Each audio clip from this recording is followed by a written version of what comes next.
হচ্ছে হিন্দুদের মন্দিরে সম্ভবত খিলক্ষেত বা কোথাও হামলা হয়েছে বুলডোজার দিয়ে। কেউ কেউ বলছেন যে এই বুলডোজার পার্টি বা যারা বুলডোজার দিয়ে আক্রমণ করেছেন তারা বৈষম্য করেননি। ৩২ ভাঙার কাজেও তারা বুলডোজার ব্যবহার করেছেন। তারপরে মন্দির ভাঙার ক্ষেত্রেও তারা বুলডোজার ব্যবহার করছেন। সব ক্ষেত্রে বুলডোজার আছে, কোনো বৈষম্য নেই। আরেকটি প্রধান বক্তব্য যেটি আলোচনার বিষয় আপনাদের সাথে শেয়ার করি, সেটি হচ্ছেন আমাদের প্রধান উপদেষ্টার সাথে সাক্ষাৎ করেছেন প্রধান নির্বাচন কমিশনার। এটি একটি মানে অন্যরকম ব্যাপার, ভালো লাগার বিষয়। সেটি হচ্ছে যে এই অর্থে যে আমাদের দেশে নির্বাচন হবে কি হবে না, হলে কখন হবে, কিভাবে হবে, এই বিষয়গুলো নিয়ে যখন সন্দেহ চলছে, তখন হয়তো অনেকে ধারণা করছেন যে না, প্রধান উপদেষ্টার সাথে প্রধান নির্বাচন কমিশনার নির্বাচন বিষয়ে আলোচনা করেছেন। আর চিফ ইলেকশন কমিশনারকে প্রধান উপদেষ্টার সাথে সাক্ষাৎ করতে পারেন কিনা, সেই বিষয়ে আমরা নাজমুল হাসান কলিমুল্লাহ স্যারের কাছে আজকে জানতে চেষ্টা করব। জি, আমাদের সাথে ইতিমধ্যে বেশ কয়েকজন দর্শক যুক্ত হয়ে গেছেন। আমরা আপনাদেরকে ধন্যবাদ জানাই। আপনারা লাইভটি শেয়ার করে দিবেন, বক্তব্য রাখবেন নাজমুল হাসান কলিমুল্লাহ স্যার। আমি প্রথমেই আপনার কাছে যেটি জানতে চাইব সেটি হচ্ছে আমাদের খিলক্ষেতে আমি যতটুকু শুনেছি যে হিন্দুদের মন্দিরের উপর বুলডোজার দিয়ে হামলা করা হয়েছে। বিষয়টি কতটুকু সত্য, এটার কি ইম্প্যাক্ট আছে, আপনি একটু যদি শেয়ার করেন আমাদের সাথে। জি, ধন্যবাদ। দেখুন, রাজধানী শহরে সবার নাকের ডগায় প্রকাশ্য জি, দিবালোকে হামলার জি, ঘটনাটি ঘটেছে এবং বলা হয়েছে যে আগামীকাল 12টার মধ্যে যদি মন্দির সরিয়ে ফেলা না হয় তাহলে জি, জনতা মব এসে এটার যথাবিহিত ব্যবস্থা নেবে। মজা হচ্ছে জি, পরের দিন মানে যখন গতকাল জি, 12টা বাজার প্রাককালে আপনার বুলডোজার এসে জি, তা চূর্ণ বিচূর্ণ করার ব্যবস্থা করেছে এবং জি, এটাতে আপনার ভিন্ন মাত্রা পেয়েছে মবক্রেসি। জি, এখন ইউনুস শাহীর রণনীতি এবং রণকৌশলের সবচেয়ে জি, বড় আগলি ফেস যেটা সেটা হচ্ছে আপনার এই বুলডোজিং জি, এবং হুম, হুম, intimidation, which is really unprecedented। কোন সুসভ্য দেশে এ ধরনের কাজ জি, মাসের পর মাস চলতে পারে না, এখানে প্রায় বছর জি, জি, গড়াতে চললো। আর যখন ধর্মীয় কার্ড ব্যবহার করা দরকার হয় তখন বলা হয় তৌহিদি জনতা, যখন জি, আপনার ভিন্ন কার্ড ব্যবহার করার প্রয়োজন হয় তখন আপনার ছাত্র জনতা। এই যে জি, আপনার প্রত্যয়গুলো ব্যবহার করা হচ্ছে ভবিষ্যতে আহ, আপনার মানুষ কিন্তু আতঙ্কিত হবে যখন ইতিহাস জি, রচিত হবে যে একটা সময় ছিল যখন বাংলায় মগের মুল্লুক বিরাজ করত, সেই মগের মুল্লুক এখন মবের মুল্লুকে পরিণত হয়েছে। এখানে জি, বর্ণ ধর্ম নির্বিশেষে কোন না কোনো ফর্মে এক ধরনের জি, পারসিকিউশনের ব্যবস্থা চলছে। It is G, ugly face এবং এটা মানুষের মধ্যে যে মনুষ্যত্ব আছে, বিকার এর পরিমাণ বাড়ছে, মনুষ্যত্ব কম্প্রোমাইজড হচ্ছে। এটি ইনস্টিটিউশনাল ফর্ম নিয়ে ফেলতে পারে যেটা হবে জাতির জন্য ভয়ঙ্কর। এমনি ঐতিহাসিকভাবে পাশ্চাত্য দৃষ্টিকোণ থেকে বিবেচনা করলে বাংলাদেশকে ইলিবারাল ডেমোক্রেসির দেশ বলা হতো, সেখানে জি, লিবারাল শব্দটাই বোধহয় বাদ দিয়ে দিতে হবে সামনে। জি, এক জি স্যার, ধরনের আরেকটা কথা স্যার আমি বলি যে আসলে বাংলাদেশে কি হিন্দু সম্প্রদায়ের মানুষের বসবাস করার অধিকার আছে কিনা, এটা তো আমাদের 90% বা 92% মুসলিম, আমরা তো এটা বলছি। তো হিন্দু সম্প্রদায় যদি আমাদের এখান থেকে দেখুন, চলে যায় তাহলে মনে হয় যে এক ধরনের শান্তি বিরাজ করবে বাংলাদেশে। সভ্য ও ভব্য দৃষ্টিকোণ থেকে বিচার করলে আপনি আমি আমি এইভাবে ক্যাটাগরাইজেশনটা করি। আহ, প্রথম সংখ্যাগরিষ্ঠ সম্প্রদায়, দ্বিতীয় সংখ্যাগরিষ্ঠ সম্প্রদায়, তৃতীয় সংখ্যাগরিষ্ঠ সম্প্রদায়, চতুর্থ সংখ্যাগরিষ্ঠ সম্প্রদায়। আমাদের ব্রডলি এই 4 ধর্মের মানুষ এখানে আছেন। আপনার ইসলাম, তারপরে হিন্দু ধর্ম, তারপর বৌদ্ধ ধর্ম, খ্রিস্টান ধর্মের অনুবর্তী যারা। জি, আর জি, এর বাদে আপনার কিছু সংখ্যক ধর্মে বিশ্বাসী নন এরকম মানুষও থাকলেও থাকতে পারে। জি, এবং আপনার ক্রামা ধর্মের লোক আছেন যেমন বান্দরবানে। ইটস এ জি, combination of Islam, Buddhism and Christianity. তো সেই জন্য জি, যার যার ধর্ম বিশ্বাস তিনি তার মতো করে পালন করবেন, এই স্বাধীনতা রাষ্ট্রকে দিতে হবে। এবং জি, সেই জন্য রাষ্ট্র ধর্ম যখন ইসলাম করা হয়েছে এরশাদ শাসনামলে, তখন অন্য ধর্মগুলোকেও কিন্তু স্বীকৃতি দেওয়া হয়েছে। তো ফলে আচ্ছা, এখানে ধর্মের নামে অনাচার করবার কোনো সুযোগ নেই। সেটি জি, ঐতিহাসিকভাবেই ছিল না, সহজিয়া চিন্তা চেতনার দেশ এটি। এখন সেটাকে আপনি যদি একেবারে পিউরিটান একটা ভ্যারিয়েন্টে নিয়ে যান তখন কিন্তু এই সমস্যাগুলো দেখা দেয় এবং দেখা দেবে। জি, আর জি, এটাও এক ধরনের রাজনীতি এবং সেই রাজনীতি ব্যবহার করে আপনার ধর্মে হয়তো কোন রকম আচার নিষ্ঠতা নেই, এই ধরনের ব্যক্তিত্ব প্রফেসর ইউনূসের মতো, তার ধর্ম বিশ্বাস নিয়েও তো নানান রকমের সংশয় আছে। তিনি রাশিয়ান অর্থোডক্স চার্চে অনুবর্তী হয়েছিলেন, তার পিতৃ ধর্মে। এই কথাটা স্যার আপনি বারবার বলেন, এই কথাটা কেন বলেন, কি উদ্দেশ্য, এটার আমি অনেক এই জন্য সমালোচনা আছে। আমি আমি আমি এই জন্য বলছি যে ভদ্রলোক জি তাহলে ঈদের জামাত পড়তে যান কেন? এক ধরনের প্রদর্শনবাদিতার বিষয় তো সেখানে চলে উনি আসে। আপনি তো উনি টুপি মাথায় মুসলমান। দিয়ে ওয়াজিবের নামাজ খেয়াল করেন, এটা কিন্তু ফরজ জি না। ওয়াজিবের নামাজ পড়ার জন্য উনি আকুল ব্যাকুল। প্রতি সপ্তাহে শুক্রবার দিন আমরা কেউ কোথাও দেখেছি ওনাকে আপনার এই ফরজ জুম্মার নামাজ পড়তে? হজরত উনি নামাজ কয়বার হজ হয়তো উনি করেছেন? গোপনে পড়েন, উনি উনি হয়তো উনি না হুজুর না না দেখলেই না, প্রশ্ন পড়বেন। আসে না, গোপনে পড়ার কোনো সুযোগই নেই, শরীয়ত পারমিট করে না। আপনার এই কাঁধে কাঁধ মিলিয়ে সবার সামনে মসজিদে বা ময়দানে গিয়ে আপনি এই জুমার নামাজ আদায় করবেন, মুসলিম ডে অফ সাবাত। এখন একটু আপনার এই যে সেমেটিক যে ট্র্যাডিশন আছে সেই ট্র্যাডিশন অনুসারে জি খ্রিস্টান ডে অফ সাবাত হচ্ছে Sunday, Jewish day of sabbath হচ্ছে স্যাটারডে, আর হুম, ইসলামিক ডে অফ সাবাত হচ্ছে ফ্রাইডে। ফলে আচ্ছা সে কারণে কিন্তু আমাদের ফ্রাইডেতে ছুটি থাকে, আপনাদের রোববারে ছুটি থাকে, আপনার জি স্যাটারডেতে ইসরায়েলি ছুটি আছে, এরকম। হুম, হুম, হুম। আচ্ছা ঠিক আছে স্যার, আমি আরেকটা বিষয় জানতে চাই। এই যে লালমনিরহাটে যেটা হয়েছে, লালমনিরহাটে সেখানে সেনাবাহিনী আমাদের দেখেছি যে দণ্ডায়মান আছেন। পুলিশের ওসি সাহেব দেখলাম যে বেশ জ্বালাময়ী ভাষণ দিয়েছেন। এইটা কতটুকু নীতি নৈতিকতার মধ্যে পড়ে আপনি যদি একটু বলেন, এবং সেনাবাহিনীর উপস্থিতিতে মাশাআল্লাহ সবকিছু হচ্ছে এবং গর্বিত সেনাবাহিনী সেটা দেখছেন এবং অভিজ্ঞতা অর্জন করছেন। এই ক্ষেত্রে আপনার কিছু যদি বলার থাকে একটু বলেন। দেখুন, আমাদের দেশপ্রেমিক সেনাবাহিনী বা সশস্ত্র বাহিনীর সদস্যগণ তারা ইন এইড টু সিভিল পাওয়ার আপনার জি দায়িত্বরত আছেন জি ম্যাজিস্ট্রেট ক্ষমতা সঙ্গে নিয়ে। এখন জি একটা লিমিট তো আছে। আপনি মাসের পর মাস তো মাঠে এভাবে যদি কর্মক্লান্ত করে ফেলেন, তাদের মূল জি কাজ হচ্ছে তারা দেশ রক্ষার দায়িত্ব পালন করবেন, সেই জন্য নিরন্তর প্রশিক্ষণের মধ্যে থাকবেন সেনা হুম, ছাউনিতে। হুম, এখন জি তাদের এই বাইরে ছাউনির বাইরের এনভায়রনমেন্টে যদি আপনি নিয়ে আসেন, তাহলে তো এরকম পরিস্থিতি হবে, এটাই স্বাভাবিক। আমরা আচ্ছা পূর্বতন সময়ে বিভিন্ন নির্বাচনী দায়িত্ব পালন করতে যখন দেখেছি স্ট্রাইকিং ফোর্স জি হিসেবে, তখন কিন্তু তারা সমালোচনার সম্মুখীন হয়েছেন। এটা তো জি আমরা আসলে অ্যালাউ করতে পারি না। তারা আমাদের আচ্ছা সার্বভৌমত্বের প্রতি, তারা সব সময় আপনার প্রস্তুত থাকবেন যে কোনো পরিস্থিতি জি মোকাবেলায়। জি, জি, জি। কিন্তু তাদের সামনেই হচ্ছে এটা আমরা নতুনভাবে দেখতে পাচ্ছি। আমাদের অনেকের খুব ভালো লাগছে। সেটা ছাড়াও এখন আপনার কাছে আমি যে প্রশ্নটি একটু করতে চাই, সেটি হচ্ছে সাংবিধানিক একটা বিষয়। আমরা অত ব্যাখ্যা বিশ্লেষণ হয়তো সাধারণ মানুষ বুঝি না। কিন্তু আপনার যেহেতু জানি পবের সাথে আপনি জানি পবের চেয়ারম্যান, আপনি জানেন, আপনি বুঝবেন হয়তো। সেটা হচ্ছে আমাদের মাননীয় প্রধান উপদেষ্টার সাথে প্রধান নির্বাচন কমিশনার সাক্ষাৎ করেছেন। এটা জাতি অনেক আশান্বিত হয়েছে যে ভালো কিছু হতে যাচ্ছে। হয়তো নির্বাচনের কোনো একটা ঘোষণা দিতে পারে। অথবা এটাও বলা হচ্ছে আবার কেন তিনি সাক্ষাৎ করলেন? নির্বাচন কমিশন স্বাধীন, বিগত সরকারের নির্বাচন কমিশনের মতো নয়। এই নির্বাচন কমিশন কেন নিজে বলতে পারছে না যে অমুক দিন নির্বাচন, বা কোনো উদ্যোগ নিচ্ছেন না তারা? আরেকটি প্রশ্ন হচ্ছে যে আহ, নির্বাচন কমিশন প্রধান উপদেষ্টার সাথে সাক্ষাৎ করবে প্রধান নির্বাচন কমিশনার। এটা কি এটার পক্ষে যুক্তিটা কি? এটা কি বৈধ হয়েছে না অবৈধ কাজ হয়েছে? প্লিজ। দেখুন, এটা একেবারেই নর্মের বাইরের একটা বিষয়। আমি আপনাকে উদাহরণ দিই। মিরপুর বাই জি ইলেকশনের সময় বা তার প্রাককালে বা পরপর মাননীয় তৎকালীন প্রধানমন্ত্রী বেগম খালেদা জিয়ার প্রিন্সিপাল সেক্রেটারি এবং ক্যাবিনেট সেক্রেটারি ছিলেন জি ডক্টর কামালউদ্দিন সিদ্দিকী। তিনি আপনার আগারগাঁয়ে অবস্থিত নির্বাচন কমিশন প্রেমিসিসে গিয়েছিলেন। জাস্টিস জি সাদেক সম্ভবত তখন চিফ ইলেকশন কমিশন। এটা নিয়ে প্রচুর হইচই হয়েছে, কিন্তু আপনার জি অ্যাজ ইফ মাননীয় প্রধানমন্ত্রীর চোখ কান হাত পা এসছে সেখানে, যিনি তার জি প্রিন্সিপাল সেক্রেটারি।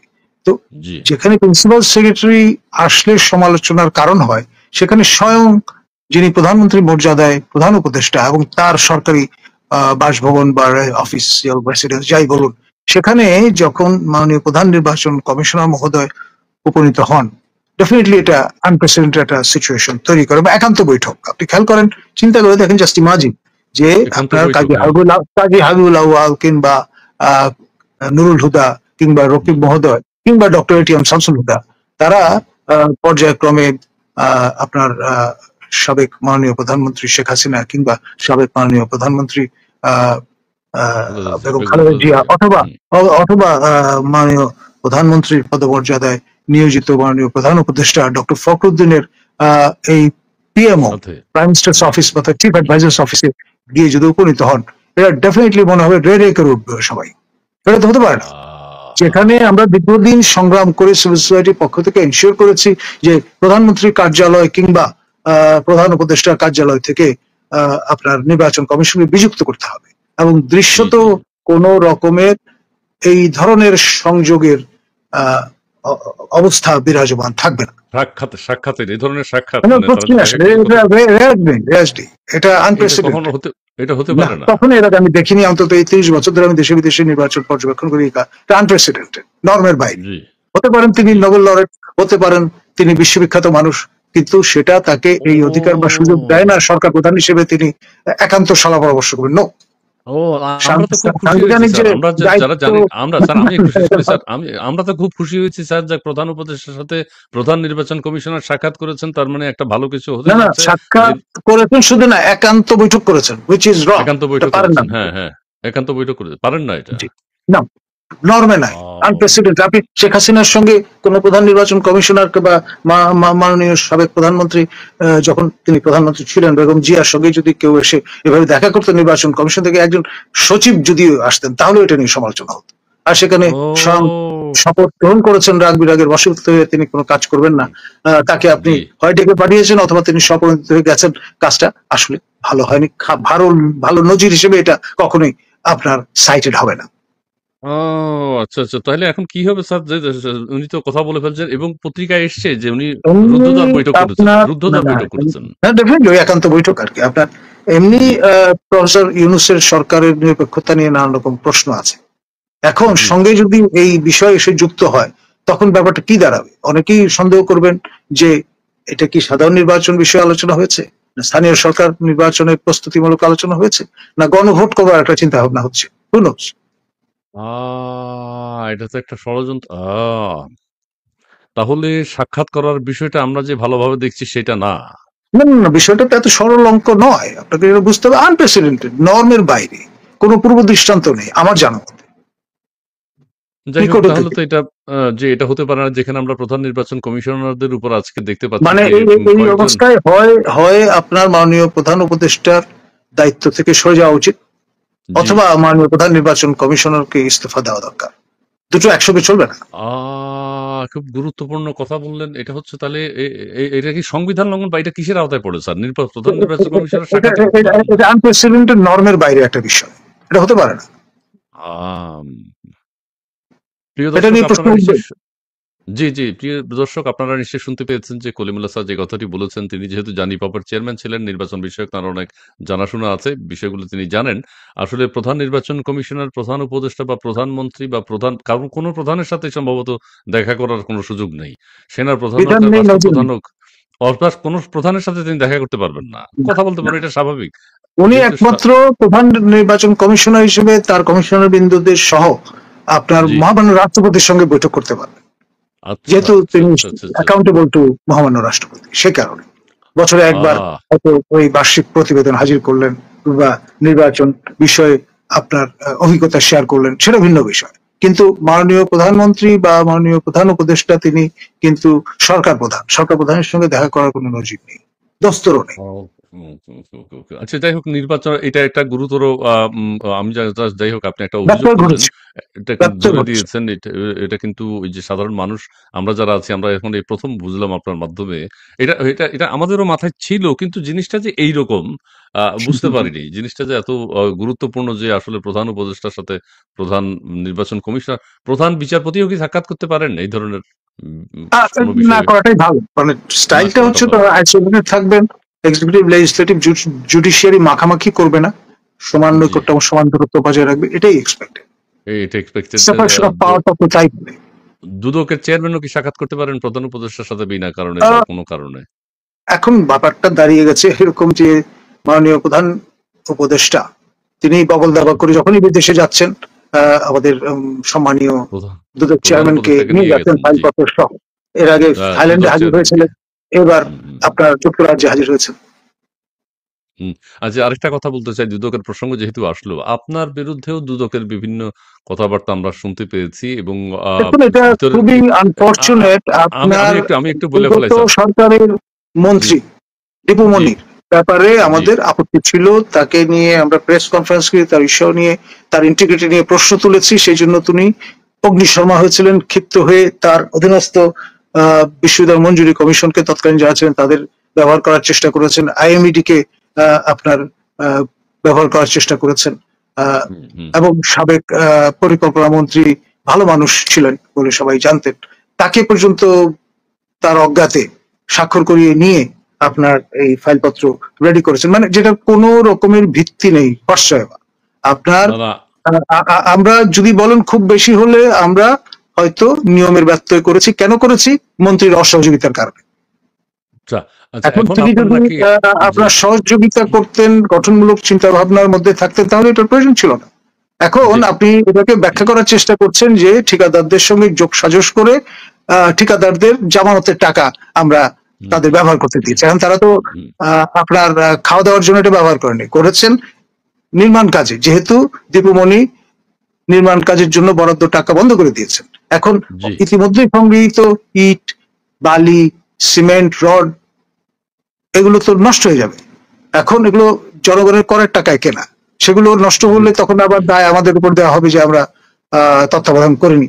সেই কারণেই আচ্ছা, জনস্বার্থে, প্রতিষ্ঠানের স্বার্থে আমরা একক কাজগুলো সিদ্ধান্তে করেছেন? না, না, কমিটির বৈঠক করে, আমি শিক্ষক মানুষ, আমি তো ইঞ্জিনিয়ার না, যিনি পরামর্শক, আর্কিটেক্ট, জি, ইঞ্জিনিয়ার, তারপরে যিনি প্রজেক্ট ডিরেক্টর, জি, একজন জি, লেফটেন্যান্ট কর্নেল অবসরপ্রাপ্ত, ফিফথ লং কোর্সের, তাদের সবাইকে নিয়ে, তাদের সম্মতি নিয়ে, তাদের পরামর্শ নিয়ে আমি ফরওয়ার্ডিং যেটা করতে হয় সেটা করেছি, জি, অনুমোদনের জি, যথাযথ নিয়ম সেটা আমরা করেছি। এখন সেই এই বিষয়টা তৎকালীন মাননীয় প্রধানমন্ত্রীকেও জানানো হয়েছে, তিনি জি, শ্রুতি জি, নির্দেশনা দিয়ে বলেছেন গো।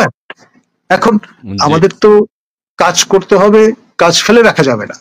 অতি জি, সক্রিয় ছিলাম বলে নানান সমালোচনার সম্মুখীন আমরা হয়েছি। এখন সেটার সুযোগ নিয়ে বিগত সরকারের, বিগত মন্ত্রীর বিমাতা সুলভ আচরণের সুযোগ নিয়ে এখন যদি আপনি আমাদেরকে মেলাইন করবার চেষ্টা করেন, বেসিক্যালি কি দুদক একটা সংবিধিবদ্ধ সংস্থা, এটা কেন মিডিয়া ট্রায়ালে নিয়োজিত হবে? এটা জি, কেন জনগণের করের টাকায় ভয় দেখানোর চেষ্টা করবে? কেন জি, জি, জি, দুদক আমাদের স্টিগমাটাইজ করার চেষ্টা করবে? সম্প্রতি খেয়াল করে জি, দেখেন হাসনাত, যিনি আপনার এনসিবির একজন মুখ্য সমন্বয়ক দক্ষিণ অঞ্চলের হুম, দায়িত্বে হুম, নিয়োজিত, তিনি গুরুতর অভিযোগ করেছেন যে হুম, দুদকের হুম, হুম, পক্ষ থেকে উৎকোচ চাওয়া হচ্ছে। সেটা নিয়ে আবার একজন মহাপরিচালক খুব অগ্নিশর্মা হয়ে নানান রকম নসিহত করেছেন। এখন ধরেন আপনার জি, বেতন আসে মাসের শেষে জনগণের করের টাকায়, আপনার হুম, অ্যাটিচিউড এরকম হবে কেন? তাই না? জি, যে কেউ যে জি, কোনো অভিযোগ করতেই পারেন, কিন্তু তাই বলে আচ্ছা, আপনি এভাবে অগ্নিশর্মা হয়ে যাবেন সেটাও হতে পারে না। আর জি, আপনার at the end of the day জনগণের কর ব্যবহার হয় আপনার বেতনাদিতে, আপনার জব পার্কে। আপনি জি, তো সেইভাবেই জনগণকে নাগরিক হিসেবে বিবেচনা করবেন। চোর ধরার ঠিক, মতো একটা ঠিক, ভাব নিয়ে চলবেন কেন? তাই না? নিশ্চয়, সেটা হতে জি, পারে। আর জি, জি, কোনোভাবেই আপনি হুম, হুম, কাউকে, একজন মানুষকে হুম, আপনার হুম, মিডিয়া হুম, ট্রায়ালের মুখে ফেলতে পারেন না। এস রং জি, স্টাইল, পৃথিবীর কোন দেশে এটা করা হয় না। আমাদের এখানে দুদক আপনার সাকসেসিভলি এটা করবার চেষ্টা করছে। এটা থেকে দুদককে বেরিয়ে আসতে হবে যদি আলটিমেটলি তারা একটা সবার আস্থার জায়গা অর্জন করতে চান। জি, জি। অনেক ধন্যবাদ, অনেক ধন্যবাদ স্যার। ওই ভোর হয়ে গেছে, সকাল হয়ে গেছে, ফজর নামাজের সময় হয়ে গেছে। এই মুহূর্তে আর বেশি কথা বলতে চাই না। তবে ওই যে কিছু কমেন্টস একটু নিয়ে নিই। ময়মনসিংহের ক্যাপিটাল কলেজ এটা একটা মিজান আজহারির ফ্যান। মিজানুর রহমান আজহারের কি লিখছেন ইনি তোর? আচ্ছা, ঠিক আছে। এটা দর্শক পড়তে পাচ্ছেন নিশ্চয়ই, আমি পড়তে পাচ্ছি না, উচ্চারণ করা যাচ্ছে না। তবে মিজান সাহেব মিজানুর রহমান আজহারির ভক্ত মনে হয়, ফ্যান। আপনি নিজের বাড়ি থেকে, নিজের ঘর থেকে কাজটি শুরু করুন, যেটা আপনি বলতে চেয়েছেন। খুবই ভালো কথা। কিন্তু এখন আমার এখানে তো অনেক দূরে, আমি তো অনেক দূরে আছি। প্লাস হচ্ছে যে আপনি আপনার ঘর থেকে শুভ কাজটি শুরু করতে পারেন। ধন্যবাদ আপনাকে। আর হচ্ছে সেক্টর 11 লিখেছেন, স্যার ময়মনসিংহের যে ক্যাপিটাল কলেজের অধ্যক্ষ মিনারকে সেনা মেজর আওয়ামী লীগ সংগঠিত করার নামে অ্যারেস্ট করেছে। আচ্ছা, ময়মনসিংহে একটা কি ঘটনা, কথা পিছে কথা বেড়ে যায়, আমরা কি ওই দিকে আর যাবো? একজন সেনাবাহিনীর সদস্যের কথা বলতে শুনেছি, এই বিষয়টি সম্ভবত আলোচনা হচ্ছে। বক্তৃতা প্রদান করেছেন আপনি, আমরা সেদিকে যাই না স্যার, সেটা অন্য কোনো সময়